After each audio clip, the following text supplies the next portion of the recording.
Hello and welcome to Quarterlight, your car brochure channel, and today's episode we're going to continue looking at the Leyland Cars all model catalogue for 1977. This will be part 6 and Rover.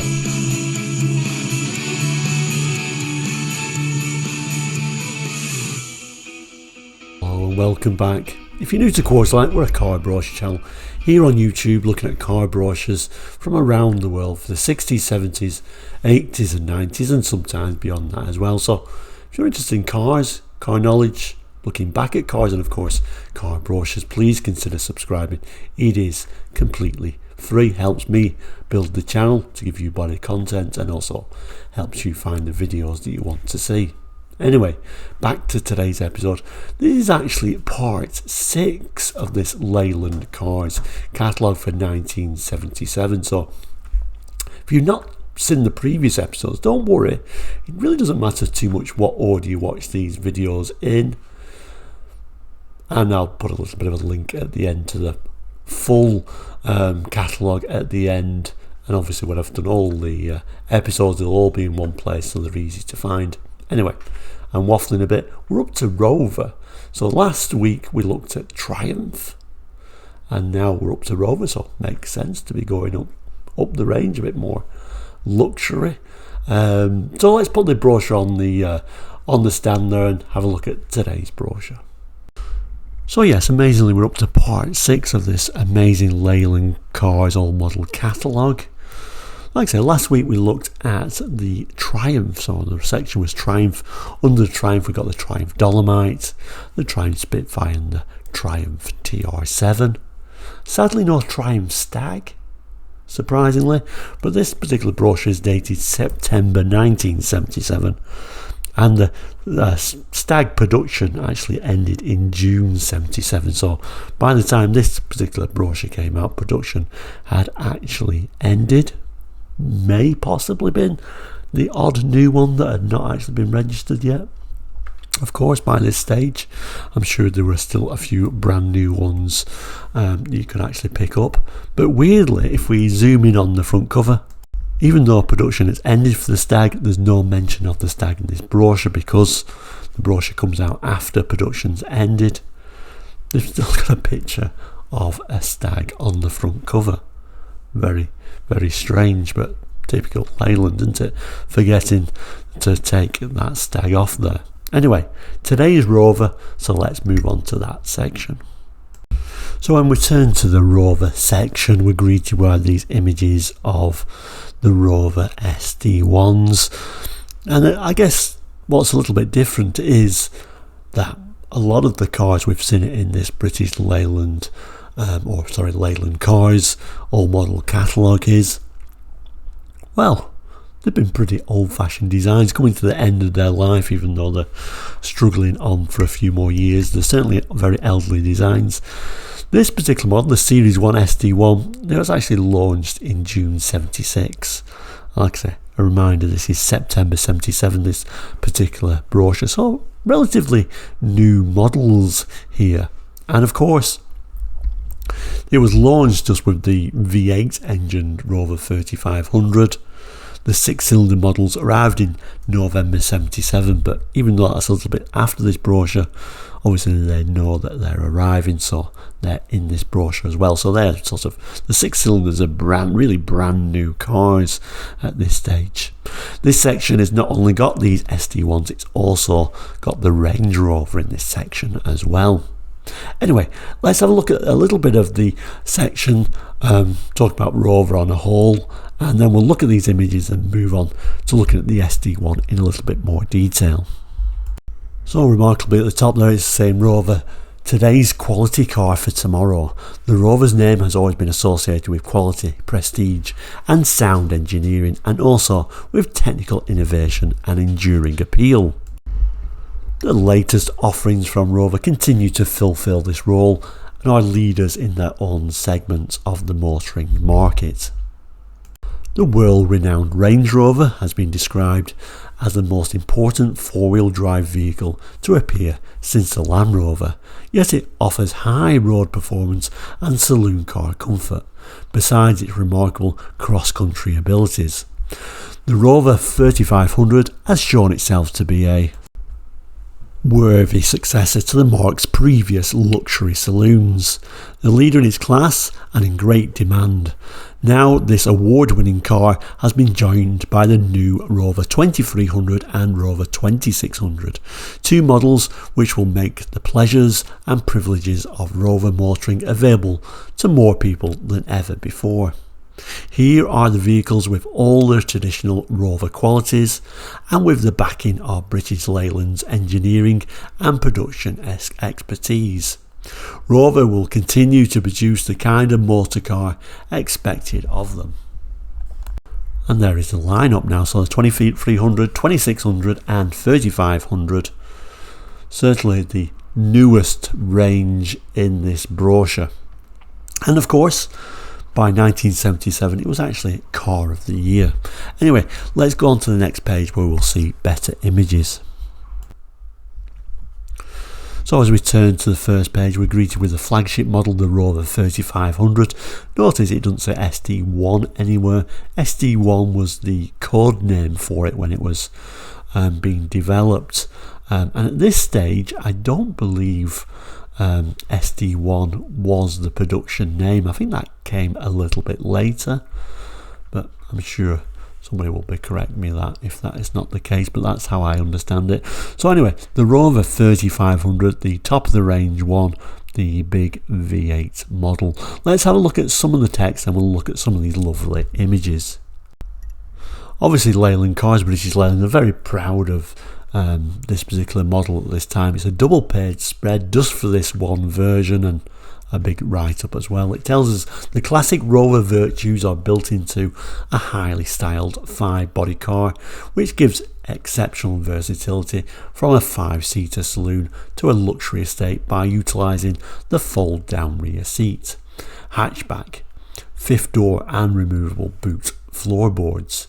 Boot capacity ranges from 11.9 cubic feet in normal saloon conditions to a massive 35.4 cubic feet with the rear seat down, and thankfully they did make it into a hatchback. Power is provided by an uprated 155 bhp Rover V8 engine, giving exhilarating performance and outstanding fuel economy. Durability is built into the Rover 3500 with electrophoretic body priming. Fancy. Full underbody protection, pressure, ventilated sills, mud flaps front and rear, and an aluminiumized exhaust system.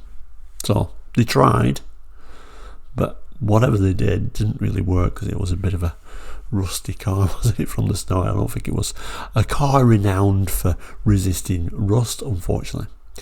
Comfort and appointment feature strongly in the Rover 3500 with fully reclined front seats which incorporate adjustable head restraints and rear seat centre armrests. Seat facing material is a luxurious nylon velour and both passenger and luggage areas are covered with cut pile carpet. In the Rover tradition, safety figures highly and the body is designed to meet all European safety requirements. The whole fascia area is safety padded and the steering wheel features a large central pad. The inertia reel seatbelts anchor to the seat frame, ensuring correct seatbelt location at all times. The Rover 3500 is the first production car in the world to be equipped with the new XXX 1020 laminated safety windscreen and also features tinted glass all round. Combined with these high levels of comfort and safety, the Rover 3500 maintains the marque's reputation of technical excellence with such new standard features as ride levelling, electronic ignition and an engine diagnostic system. 5-speed manual transmission with an overdrive 5th gear is standard, with a Borg-Warner Type 65 automatic gearbox as an optional extra. The Rover 3500 has a host of features and equipment as standard, making it perhaps the best appointed car in its class. A push-button radio and stereo cassette player with 4 speakers is fitted. So is a central door locking system which enables all 5 doors to be locked by one operation. Controls and instruments include fully adjustable steering column, 2-speed wipers with electric washers and intermittent wipe, plus tachometer, clock, oil, fuel, battery, temperature gauges and a full warning light system. The heating and ventilation system includes 3-speed fan heater, front, side, window demister and illuminated controls. All in all, the Rover 3500 offers a value for money and quality, appointment and prestige, combining performance with economy and safety with luxury, perhaps the ultimate in its class. Now, apologies, it's not the best picture because it's on the crease unfortunately, but yeah, I think these are one of the most beautiful Rovers made actually, and actually I think this looks more modern than the last Rovers ever looked, and it was just a shame for me that Rover decided at the end to start looking back when really they should have been looking forward like they did here and produced a really beautiful looking car. It's just a sad that the first production models had such poor build quality to them. Unfortunately, when and British Leyland had a habit of this, when they quickly released these cars and the build quality is so poor, it kind of puts everyone off forever. But I think even the build quality got better as the years went on. But certainly, personally, I think this is probably the best looking Rover of them all. Let's have a look on the inside. A lovely quality interior, does look a very comfortable place to be, and of course, like the write-up said, a very well equipped car for 77. And I think the interior was as clever and as wonderful as the exterior, to be honest with you. Very clever design where it was easy to switch it from right to left hand drive for the export market. Little vent there, that's where your steering column would have gone for the opposite ride, and then this is just a little panel that move it over to the opposite side to make it cheap and simple. A very simple idea, but a very clever one, and overall the dash looks quite futuristic for 77, I think. And a look at the different options, manual or automatic. A look at the gauges, and then it actually shows that little vent. Very weird position, it's like directly in front of you in the passenger seat, but like I say, very clever idea to easily move that steering wheel across. And a little bit of a look at that dated stereo system, and of course the ventilation systems there as well. Anyway, let's turn over and look at the rest of the range. So these are really the freshest, newest versions in this entire brochure. The Rover 2300 and 2600.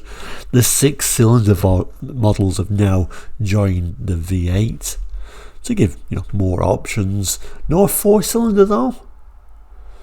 So, you think there's nothing really to compete with like a lower spec Granada, you could say. But really, I know it sounds a bit strange, but really the Princess was really there to do that job. That was a 4-cylinder engine that was there to compete with the lower spec Granada, arguably also the high spec Cortinas, and then this was more competing with your higher spec Granadas really.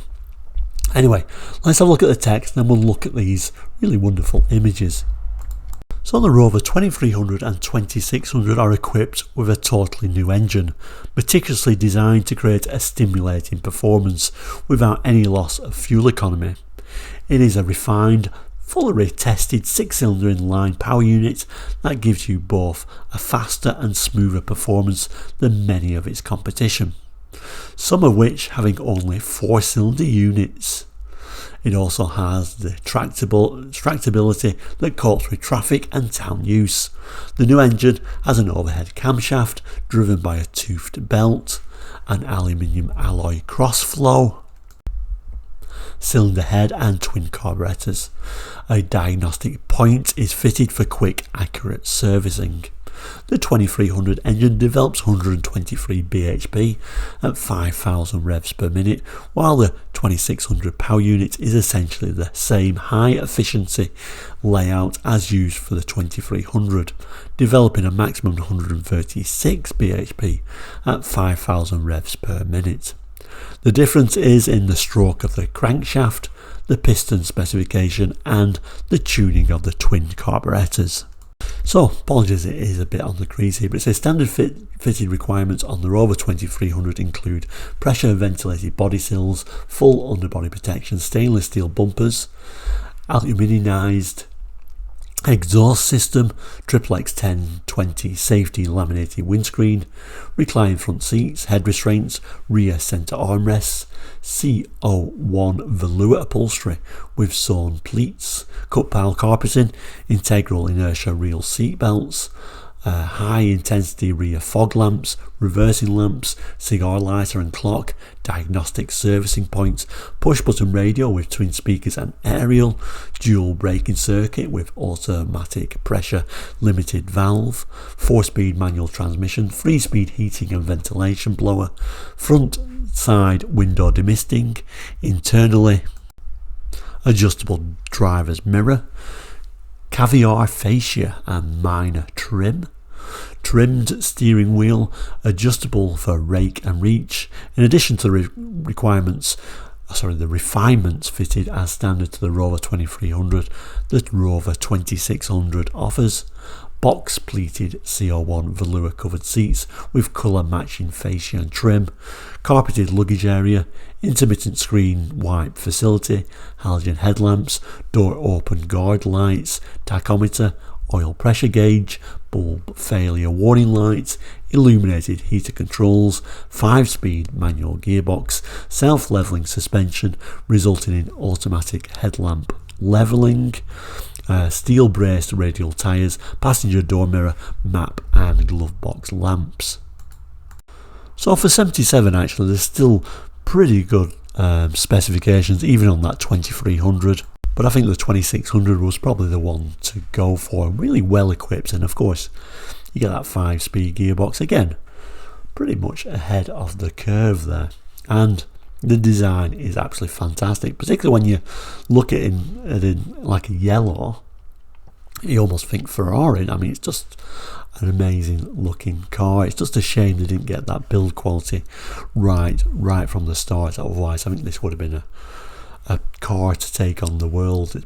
It's always the little things that let Leyland Cars down, unfortunately. I think it really is no surprise that it was indeed Car of the Year 1977. It would have certainly got my vote. So we turn the page and I've just zoomed straight in to what is a really lovely image of the 2600's interior. I love the colour choices in that actually. It tells us the range of instruments, warning lamps and switches is unusually impressive. They are contained in a separate panel in front of the driver where they can be most easily seen and reached.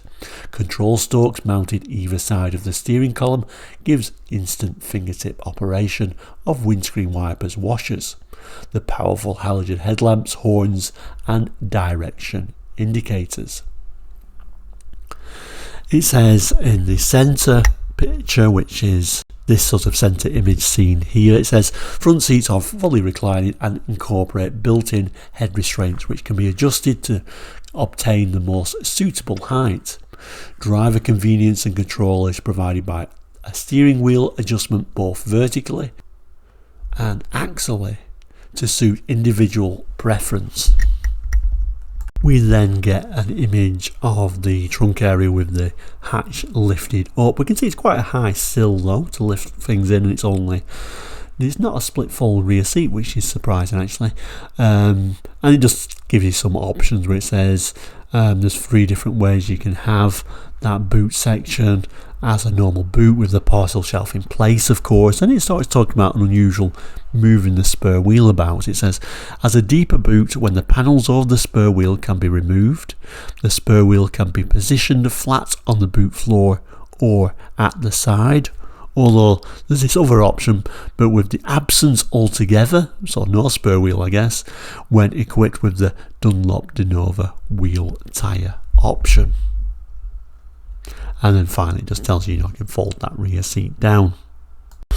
A glimpse at the 2300, and certainly it looks a lot plainer, no rev counter on there and all blacks, and it looks a drop down to me, so that's why I'm thinking the 2600 would be a nicer one to go for. It does tell us though safety padding is applied throughout the fascia area and to the Lloyd's central pad of the steering wheel.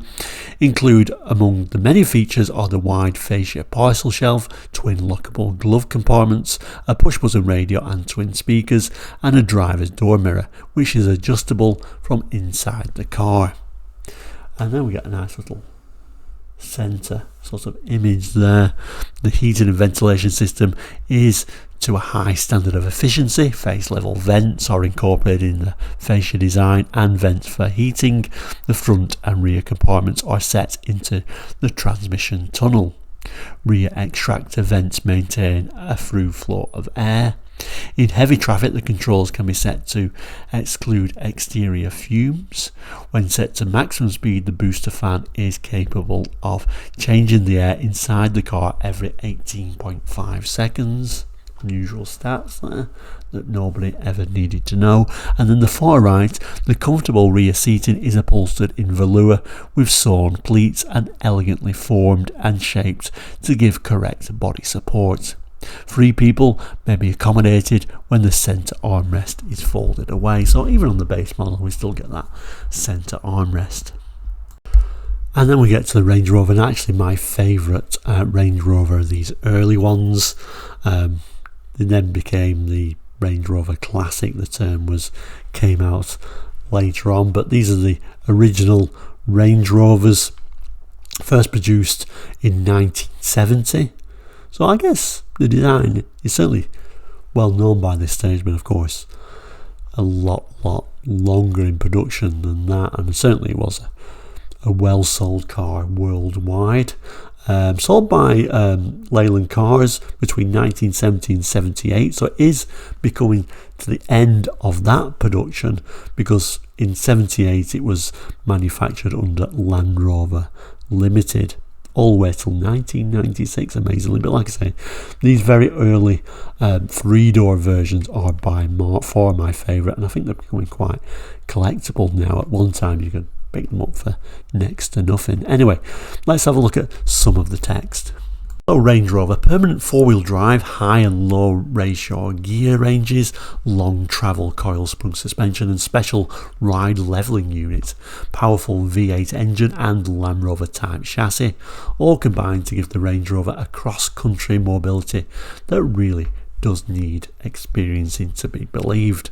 On main roads and motorways, the Range Rover is a comfortable, high-speed motor car, and it is equally at home in any holiday situation, for it has a payload capacity of 5 people and 970 pounds, or 2 people and 1,420 pounds. Its towing capabilities both on and off road further enhance the vehicle's dexterity, while the vast range of accessories and special equipment is available to tailor the most versatile vehicle to your every need. In the Range Rover, there is no need to travel light, to travel comfortably, quickly and safely. Comfort and safety of a very high order are to be found inside the Range Rover. Wide doors offer extreme ease of entry into the front and rear compartments. Once in, driver and passenger sit well, supported in seats of great strength. Indeed, the front seats have been much praised by leading motor magazines for their excellent design, with built-in safety belts and positioning for maximum visibility, brushed nylon seat facings, head restraints and inertia reel safety belts as shown, plus power assisted steering and tinted glass are included in the range of options available to tailor the Range Rover to your every need. The cavernous rear compartment is readily accessible through easily operating tailgates, and with the rear seats folded down there is a maximum usable load space of 59 cubic feet. Indeed, the Range Rover offers an entirely new means of first class travel. The foundation of the Range Rover's great strength is a massive steel girder chassis, onto which are attached the body structure and mechanical components. The vehicle's body consists of steel safety cage onto which outside panels, mostly of aluminium alloy, are attached. These panels are specially treated and finished in a hard scratch resistant paint. Range Rover versatility extends far beyond the sphere of private ownership. More and more police forces throughout Europe and beyond are realising the vast potential of this outstanding vehicle. The Range Rover chassis is also an eminently suitable foundation for specialist bodywork for fire and ambulance services. Its high road performance and cross-country abilities give such vehicles distinct advantages in rural and remote areas. A glimpse in the interior, kind of like a bit of a reminder that they weren't really luxurious vehicles at this time. They were more like a comfortable version of a Land Rover, I guess, but very clever. And then if we move down, it is just such a timeless design and it always looks good. I'm sure it will always look good forever. I particularly like these earlier 3-door models. Vehicle I've never owned, but certainly a vehicle I've always looked up to. And like I said, I much prefer these to what came after them, to be honest with you. This will always be my favourite Range Rover, and just a look how practical they really were. And see how many SUVs are around today, although this was really, I guess you'd call it an SUV, but an SUV that could actually go off-road. And then as it tells you in the description, we certainly saw them in lots of different uses in the 70s, if I can clean that image up a bit. And there it is, all in all the 70s livery. How amazing does that look? And very weird image this, because we've got a UK registered, what looks like, I'm not very good with American cars, but some American car there by the side of it, which is a strange image, isn't it? And then fire rescue. Was this kind of like a Carmichael conversion? Very interesting how they could come up with all these different versions in this very rare ambulance version as well. And then the final image is another very iconic image, isn't it? That sort of like tailgate you could fold down and sit on, and the wheel to one side. I just think it was an amazing design overall. Okay, video as always going further than I wanted it to really, but so we'll just have a quick look at the specifications, starting with the 3500, and it had a 3528cc engine, maximum power 155 bhp, very nice, 5-speed synchronous gearbox. So even the top of the range model, the 3500, you could get options for it, so automatic transmission, de novo wheels and tyres, cast aluminium alloy wheels and low profile tyres. That would have been an unusual option at the time, wouldn't it? Rear seat belts, seat facings upholstered in leather, and a sunshine roof, so you could really spec it up to be really a very high spec vehicle. The 2600 I should say, was a 6-cylinder 2597cc engine, 136 bhp. So the 2600 options are auto transmission, de novo wheels and tyres, power assisted steering, tinted glass, metallic paint finish, front fog lamps, rear seat belts, electronically operated windows, cast aluminium alloy wheels and low profile tyres, push button radio and stereo cassette with 4 speakers, seat facings upholstered in leather and a sunshine roof. So even the 6-cylinder model, you can spec it up very highly. The 2300 coming with a 2350cc 123 bhp engine, although that only came with the 4-speed gearbox. So optional extras, you could have auto transmission, 5-speed gearbox, de novo wheels and tyres, power assisted steering, tinted window glass, metallic paint finish, halogen headlamps, front fog lamps, rear seat belts, passenger door mirror, push button radio and cassette player with 4 speakers and a sunshine roof. And then the Range Rover, which comes with an 8-cylinder V configuration, 3528cc engine, maximum power 132 bhp, and that comes with a 4-speed gearbox, synchromesh on all forward gears. Transfer box is 2-speed reduction type, front and rear wheel drive. Front and rear drive permanently engaged via a third differential, which can be locked by a vacuum control switch. Optional extras, power assisted steering, which I think would be a nice thing to have on such a big vehicle. Tinted glass, split charge facility for use in conjunction with the 1.8 ACR alternator, radio, inertia reel seat belts, head restraints, brushed nylon seat facings. And then that does indeed bring us to the end of the episode. What do you think about them SD1s? A wonderful design, plagued by the poor build quality at the start, unfortunately. Other than that, I think they were absolutely wonderful. And probably my favourite Rover. Up to the Range Rovers, and again, at this stage, what we now call a classic Range Rover, my favourite Range Rovers, particularly with the 3-door versions. So a nice section overall, but next week we move on still further up the range to Jaguar. Thank you so much for watching today. If you've not done already, please do indeed consider subscribing. It is completely free and helps you and me, but you can also become a member now, so you can have a look on the homepage about becoming a member if you really want to. But like I say, just quite simply liking this video and subscribing. It's all free and does really help the channel greatly. But once again, thank you so much for watching.